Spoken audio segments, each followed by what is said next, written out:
అందరికీ నమస్కారం. ఈరోజు మీ అందరికీ నేను వినిపించబోయే కథ బంధం. రచయిత చెన్ను సుశీలారామం గారు.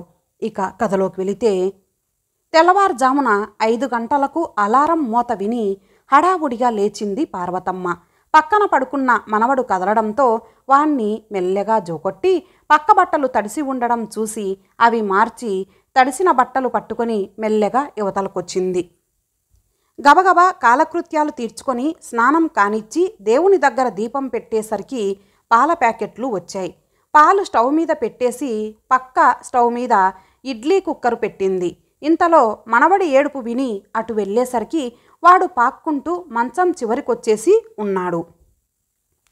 క్షణకాలం గుండె దడదడలాడిందామెకు.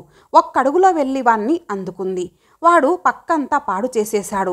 వాణ్ణి అలాగే బాత్రూంలోకి తీసుకెళ్ళి శుభ్రం చేసి తీసుకొచ్చేసరికి పొయ్యి మీద పాలు పొంగిపోయి స్టవ్ ఆరిపోయి ఇల్లంతా గ్యాస్ వాసన వచ్చేస్తోంది. గబుక్కున వెళ్ళి స్టవ్ ఆర్పి మనవన్ని చంకనేసుకొని వాడికి పాలు కలపబోయింది. వాడు చేతి మీద ఒక్కటి కొట్టేసరికి చేతిలో పాల గ్లాసు కింద పడి పాలన్నీ ఒలికిపోయాయి. వాణ్ణి ఎత్తుకొని పాలు కలపడం కుదిరే పని కాదని వాణ్ణి హాల్లో కూర్చోబెట్టి ఆట బొమ్మలు వాడి ముందు పెట్టి వంటగదిలోకి వెళ్ళింది. పాలు కలిపి చల్లారబెట్టి సీసాలో పోస్తుండగా కెవ్వుమన్నాడు పిల్లాడు. పార్వతమ్మ వెళ్ళి చూసేసరికి అప్పుడే గది తలుపులు తెరచుకొని పరుగులాంటి నడకతో వచ్చి కొడుకుని ఎత్తుకుంది భారతి. ఆట బొమ్మ నోట్లో పెట్టుకోబోతుండగా గట్టిగా తగలడంతో పెదవి చిట్లి రక్తం కారింది. ఏంటమ్మా, పిల్లాన్ని ఇలా వదిలేశావు? చూడు ఎలా దెబ్బ తగిలించుకున్నాడో. ఊరుకో నాన్న, ఊరుకోరా, కొడుకును సముదాయించజూస్తోంది భారతి. ఇప్పుడేనమ్మా వీణ్ణిక్కడ వదిలి పాలు కలిపి తెద్దామని వంటగదిలోకి వెళ్ళాను. అబ్బబ్బా, ఏంటి గోల? ప్రశాంతంగా పడుకోవడానికి కూడా వీలు పడ్డం లేదు ఈ కొంపలో. రాత్రి పొద్దుపోయి వచ్చాను కదా, ఓ అరగంట పాటు ఎక్కువసేపు పడుకొని లేద్దామంటే చేపల మార్కెట్ల రణగొన ధ్వని చేస్తున్నారు. ఏయ్ భారతి, ఏంటే బాబుగాడి నోట్లోంచి రక్తం వస్తోంది? ఛ, ఇంట్లో 2 ఆడవాళ్ళున్నారు, ఒక చంటి బిడ్డను చూసుకోలేకపోతున్నారు. నీకు అసలు బుద్ధుందా భారతి? వాడు చూడు ఎలా ఏడుస్తున్నాడో. పిల్లాన్ని సముదాయించడం కూడా చేత కాదు, వెధవ పెంపకం. అలా పెరిగొచ్చావు. భార్యని చీవాట్లేస్తూనే టవల్ పట్టుకొని బాత్రూంలోకి నడిచాడు భాస్కర్. చూడమ్మా, నీ మూలంగా నీ అల్లుడితో నేను చీవాట్లు తినాల్సి వచ్చింది. ఇదిగో ముందు వీడి ఏడు పాపించి పాలు పట్టు. నేను త్వరగా రెడీ కావాలి. రోజు కంటే అరగంట ముందే బ్యాంకుకు వెళ్ళిపోవాలి. టిఫిన్ రెడీ అయ్యిందా లేదా? ఓ గంట ముందు లేస్తే పనులు త్వరగా అవుతాయి. ఆయన నేను బయటికి వెళ్ళిపోయాక నీకంతా ఖాళీయే కదమ్మా. అప్పుడు నువ్వు కావలసినంత రెస్ట్ తీసుకుంటున్నావు. సర్లే, నీతో మాట్లాడుతూ ఉంటే కుదరదు కానీ పిల్లాన్ని జాగ్రత్తగా చూసుకో. కొడుకుని తల్లికి అప్పగించి అక్కడి నుంచి కదిలింది భారతి. మొహం చిన్నబుచ్చుకుంది పార్వతమ్మ. రోజు వింటున్న మాటలే అయినా మనస్సు చివుక్కుమంటూనే ఉంటుంది ఆమెకు. టిఫిన్ కాఫీ ఇచ్చి అల్లుణ్ణి కూతుర్ని బయటకు పంపేసరికి ఎంతో అలసటగా అనిపించింది పార్వతమ్మకు. మనవడికి స్నానం కానిచ్చి వాణ్ణి నిద్రపుచ్చి మళ్ళీ వంటగదిలోకి జొరబడింది. సరిగ్గా 11 గంటలకి కూతురికి అల్లుడికి భోజనం సిద్ధం చేయాలి. మనిషి వచ్చాడు, తీసుకొని వెళ్తాడు. అందుకే మనవడు నిద్ర లేచేలోగానే వంట చేయాలని చెప్పి వంటింట్లోకి వెళ్ళి వంట చేయడం మొదలుపెట్టింది. ఇంతలోనే పిల్లాడు లేచి అరవడం మొదలుపెట్టాడు. ఎంతసేపు ఒళ్ళో పెట్టుకొని ఆడించినా వాడు ఏడుపు మానకపోయేసరికి లేచి నిలబడి భుజాన్నెత్తుకొని జోకొడుతూ అటూ ఇటూ తిరగసాగింది పార్వతమ్మ. ఎత్తు బాగా మరిగిన పిల్లాడు టక్కున నోరు మూసుకొని మెల్లగా నిద్రలోకి జారుకున్నాడు. వాణ్ణి పడుకోబెట్టి ప్రొద్దుట తడిపి పెట్టిన పిల్లాడి పక్కబట్టలన్నీ ఉతికి డెటాల్లో వేసి ఆరేసింది. అల్లుడు కూతురు విడిచిన బట్టలు బాత్రూంలోంచి తెచ్చి ఉతికింది. 1:30 దాటుతుండగా భోజనానికి కూర్చొని అన్నం కలిపి 2 ముద్దలు నోట్లో పెట్టిందో లేదో పిల్లాడు లేచాడు. చెయ్యి కడుక్కొని వాడికి అన్నం కలిపి గోరుముద్దలు తినిపించసాగింది. ఓ గంట వాడితో తిప్పలు పడితే కొద్దిగా అన్నం తిన్నాడు. వాడికి మంచినీళ్లు పట్టించి మూతి తుడిచి కిందకు దించి వదిలేసిన అన్నం పల్లెం ముందు కూర్చుంది పార్వతమ్మ. వాడు తిననిస్తేగా పాక్కుంటూ వచ్చి అమ్మమ్మ కాళ్లకు చుట్టుకుపోతున్నాడు. ఇంతలో కాలింగ్ బెల్ మ్రోగడంతో వాణ్ణి చంకన వేసుకుని ఎంగిలి చెయ్యి కడుక్కొని వెళ్ళి తలుపు తెరిచేసరికి పక్కింటి సరస్వతమ్మ నిలబడింది. రా సరస్వతమ్మ, లోపలికి రా. ఏం చేస్తున్నావు పార్వతమ్మ? నువ్వు నిద్రపోతుంటే వచ్చి చెడగొట్టలేదు కదా? ఏంటి నీ మనవడు ఇంకా చంకలోనే ఉన్నాడు, పడుకోలేదేంటి ఈరోజు? అదేంటి డైనింగ్ టేబుల్ మీద అన్నం పళ్ళెం ఉంది అంటే నీ భోజనం ఇంకా అవలేదా? లేదు సరస్వతమ్మ, వీడు మెలకువగా ఉంటే ఏ పని చేయనివ్వడు. ఎందుకో గాని ఈరోజు వీడు ఆదమరచి నిద్రపోవడం లేదు. ఇప్పుడు టైం ఎంతో తెలుసా? 3 గంటలు కావస్తోంది. నా భోజనమై కాసేపు కునుకు తీసి టీ కూడా తాగి వచ్చాను.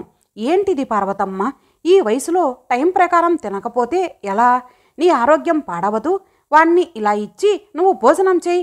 పిల్లాన్ని చేతుల్లోకి తీసుకుంది సరస్వతమ్మ. పార్వతమ్మ భోజనం కానిచ్చి వచ్చి కూర్చుంది. ఏంటి పార్వతమ్మ కబుర్లు? మనిషివి నీరసంగా కనిపిస్తున్నావు, ఒంట్లో నలతగా ఉందా? ఆప్యాయంగా అడిగింది సరస్వతమ్మ. అబ్బే అదేం లేదు, నాకేంటి, నేను గుండ్రాయిలా ఉన్నాను. ఏదో కాస్త ఈ మధ్య ఒళ్ళు తిరుగుతున్నట్లుగా ఉంటుంది అంతే. అయితే డాక్టర్కి చూపించుకోలేదా? ఒళ్ళు తిరుగుతోందని నీ కూతురికి చెప్పలేదా? ఈ మాత్రం దానికి ఏం చెప్పను సరస్వతమ్మ, వాళ్ళసలే బయట పనులు సమస్యలతో సతమతమైపోతున్నారు సర్ది చెప్పింది పార్వతమ్మ. ఇది మరీ బాగుంది. 1,00,000 పనులు సమస్యలు ఉండవచ్చు, అవి అక్కడే వదిలేయాలి గాని ఇంటి గురించి, ఇంట్లో ఉన్న వాళ్ళ గురించి పట్టించుకోకపోతే ఎలా? ఏవైనా పార్వతమ్మ, ఈ వయసులో వచ్చే ఎలాంటి అనారోగ్యాన్నైనా సరే తేలిగ్గా వదిలేయకూడదు. వెంటనే అమ్మాయికి చెప్పి డాక్టర్కి చూపించమను. ఇంతకీ నేనొచ్చిన పనేమిటంటే, సాయంత్రం అమ్మవారి గుడిలో తిరుప్పావై చదవడం మొదలు పెడుతున్నారట. ఈ సంక్రాంతి పండుగ మాసమంతా కనకదుర్గ అమ్మవారి గుడిలో తిరుప్పావై చదువుతారు. నేను వెళ్తాను. నువ్వు వస్తావని అడుగుదామని వచ్చాను. సాయంత్రం 6 గంటలకు ప్రారంభించి 8 వరకు చదువుతారట. నువ్వు వినలేదు కానీ ఆ ఆలయ పూజారి రంగస్వామి గారు తిరుప్పావై కానీ, భగవద్గీత కానీ, యోగ ప్రసంగాలు కానీ చదివి అర్థం చెబుతుంటే వినేవాళ్ళ చెవుల్లో అమృతం చిలికినట్టు ఉంటుందనుకో. భారతి 6 గంటలకల్లా ఇంటికి వచ్చేస్తుంది కనుక నువ్వు నాతో రావచ్చు. నువ్వు రెడీగా ఉండు, నేను బయలుదేరేటప్పుడు పిలుస్తాను. అలాగే సరస్వతమ్మ, నేను పెందలాడే వంట పని ముగించి రెడీగా ఉంటాను. అమ్మాయి రాగానే పిల్లాన్ని దానికి అప్పగించి నీతో వస్తాను. అమ్మాయి భారతి తిరుప్పావై వినడానికి సరస్వతమ్మ అమ్మవారి గుడికి వెళ్తుందట. తనతో నేను వెళ్ళొస్తానే. వంట చేసేశాను, నేను వచ్చేదాకా నువ్వు కాస్త పిల్లాడిని చూసుకుంటే సరిపోతుంది. తల్లిని విసుగ్గా చూసింది భారతి. ఏంటమ్మా ఇది? ఉదయం వెళ్ళి బ్యాంకులో గొడ్డు చాకిరీ చేసి ఇంటికొచ్చి కాసేపు రిలాక్స్ అవుదామంటే చంటాన్ని నా మీదకు వదిలి నువ్వు గుళ్ళు గోపురాలు తిరిగొస్తానంటావేంటి? ఇప్పుడు నువ్వు అక్కడికి వెళ్ళి ఆ తిరుప్పావై వినకపోతే వచ్చే నష్టం ఏంటట? మీ అల్లుడు నేను సరదాగా ఓ సినిమాకైనా వెళ్ళగలుగుతున్నామా? వయసులో ఉన్నవాళ్ళం మేమే ఇంటి పట్టున ఉంటుంటే నువ్వేంటమ్మా బయట తిరిగొస్తానంటావు? పిల్లాడిని చూసుకోవడం నా వల్ల కాదు. అంతగా అయితే వీణ్ణి నీతో తీసుకుపోయి ఇష్టం వచ్చినట్లు తిరిగిరా. నిష్కర్షగా చెప్పిన కూతురి మాటలకు పార్వతమ్మ మనస్సు చివుక్కుమంది. మనస్సు చంపుకొని సరస్వతమ్మతో రానని చెప్పేసింది. ఆ రోజు రాత్రంతా పిల్లాడికి మోషన్స్ పట్టుకున్నాయి. వాడితో పార్వతమ్మకు కంటి మీద కునుకు లేకుండా పోయింది. తెల్లారేసరికి మనిషి బాగా నీరసపడిపోయి కళ్ళు తిరిగి పడిపోయింది. వీధి చివరన ఉన్న డాక్టర్ని పిలుచుకొచ్చాడు భాస్కర్. పార్వతమ్మకు బీపీ చెక్ చేసిన డాక్టరు భారతిని గట్టిగా చివాట్లేశాడు. ఏంటమ్మా ఇది? ఇంత బీపీ ఉన్న మనిషి ఇలా తిరుగుతుందంటే నాకు ఆశ్చర్యంగా ఉంది. ఇంతవరకు బీపీకి ఎలాంటి మందులు వాడలేదు. ఎందుకని? ఈ వయసులో రెగ్యులర్గా చెకప్ చేయిస్తూ మందులు వాడాలని తెలీదా? ఎప్పుడు మా అమ్మకు ఎలాంటి అనారోగ్యం లేదు డాక్టర్. రాత్రంతా మా అబ్బాయికి మోషన్స్ అవుతూ ఉండడం వల్ల నిద్ర లేక ఇలా నసుకుతూ చెప్పింది భారతి. ఏమ్మా, పగలంతా ఎంత పని చేయించుకున్నా రాత్రిళ్ళు ముసలాళ్లను వాడుకోకూడదమ్మా. వాళ్ళకి కంటి నిండా నిద్ర ఉండాలి. ఈవిడ చాలా వీక్గా ఉన్నారు. బలానికి మందులు రాసిస్తాను. ఎట్టి పరిస్థితుల్లోనూ బీపీకి నేను రాసిచ్చిన మాత్రలు జాగ్రత్తగా రెగ్యులర్గా వాడాలి. ఈవిన్ని మంచం దిగకుండా కొంతకాలం జాగ్రత్తగా చూసుకోండి. పార్వతమ్మకి ఇంజెక్షన్ ఇచ్చి మందులు రాసిచ్చి వెళ్ళిపోయాడు డాక్టరు. తల్లి మంచాన పడటంతో భారతికి అంతా అయోమయంగా అగమ్య గోచరంగా ఉంది. ఇప్పుడు ఎలాగండి? వంట పని, పిల్లాన్ని చూసుకోవడం నా వల్ల కాదు. అయితే నన్నేం చేయమంటావు? నీ తిప్పలేవో నువ్వు పడు. నువ్వు నాకు వండి పెట్టినట్టే గాని నేను బయట తినొస్తానులే. భాస్కర్ బయటకు వెళ్ళిపోయాడు. ఆ రోజు ఇంట్లో ఉండి ఇంట్లో పని పిల్లాన్ని చూసుకునేసరికి భారతికి తల ప్రాణం తోకకొచ్చినట్టయింది. ఆ రాత్రి భర్తతో ఆలోచించింది. ఏమండి, ఇంట్లో పని పిల్లాన్ని చూసుకునేటట్టు ఎవరైనా పని పిల్లను పెట్టుకుందామండి. ఇంకా మా అమ్మ వంట పని ఇంటి పని చేస్తూ మన బాబుని చూసుకోలేదు అనిపిస్తోంది. ఏమంటారు? నేనేమంటాను? అయినా అనడానికేముంది? రోజంతా ఇంటి దగ్గరుండే పని మనిషిని పెట్టుకోవాలంటే కనీసం నెలకి 1000 రూపాయలు జీతం ఇవ్వాలి. ఓ ప్రక్కన మీ అమ్మను ఇంట్లో ఉంచుకొని పోషిస్తున్నాం. 2 మనుషుల్ని పోషించడం అంటే మాటలు అనుకుంటున్నావా? 2 ఉద్యోగాలు చేసుకుంటున్నాం కనుక ఈ ఫ్లాట్ కొనుక్కోగలిగాం. దాని గురించి మన శాలరీలో ఎంతో కట్ అయిపోతోంది. ఇది తీరిపోగానే కారు కొనుక్కుందాం అనుకుంటే ఇప్పుడు నెలకు 1000 రూపాయలు అదనంగా ఖర్చు చూపిస్తున్నావు. సరే, ఏం చేస్తాం? కర్మ తప్పుతుందా? 3వ నాటికల్లా ఇంట్లో ఉండి పిల్లాన్ని చూసుకోవడానికి పని పిల్లని పెట్టింది భారతి. ఆ పిల్ల వచ్చాక పార్వతమ్మకు మరీ చికాకు ఎక్కువైపోయింది. పిల్లాన్ని ఆడించడం పోయి వాడి బొమ్మలతో తను ఆడుకుంటూ వాణ్ణి పట్టించుకోకుండా వదిలేయడం, వాణ్ణి చూస్తూ ఉండమని అప్పగించి కాసేపు పార్వతమ్మ నడుం వాలిస్తే చెయ్యి వాటం గల ఆ పిల్ల అన్నీ కాజేయడం, దొంగ తిండ్లు తినడం మొదలెట్టింది. దానికి వండి వార్చుతున్నదే కాక పోలీస్ కుక్కలాగా ఆ పిల్లని కాపలా కాయాలంటే పార్వతమ్మకు తలనొప్పిగా ఉంది. అందుకే ఇలాంటి వాళ్ళు ఉంటారనే నేను ఇంట్లో ఉండే పని వాళ్లను పెట్టడానికి ఇష్టపడను. నువ్వేమో కూర్చొని ఆ పిల్లని చూసుకోవడానికి బాధపడిపోతున్నావు. మరి ఆ పిల్లని ఉంచి దాన్ని కనిపెట్టుకుంటావో నీ మనవన్ని నువ్వే చూసుకుంటావో నీ ఇష్టం ఖచ్చితంగా చెప్పింది భారతి. పార్వతమ్మకు ఎలాంటి నిర్ణయం తీసుకోలేకుండా ఉంది. మనిషి బాగా డీలా పడిపోయింది. ఏ పని చేయడానికి ఒంట్లో శక్తి, మనసులో ఉత్సాహం ఉండడం లేదు. అలాగని విశ్రాంతిగా ఉండడానికి మార్గం కనిపించడం లేదు. ఆ రోజు తనను పలకరించడానికి వచ్చిన సరస్వతమ్మతో ఆ విషయమే చెప్పింది పార్వతమ్మ. ఇదిగో పార్వతమ్మ, నేను విషయం చెబుతాను కానీ కోపగించుకోవు కదా.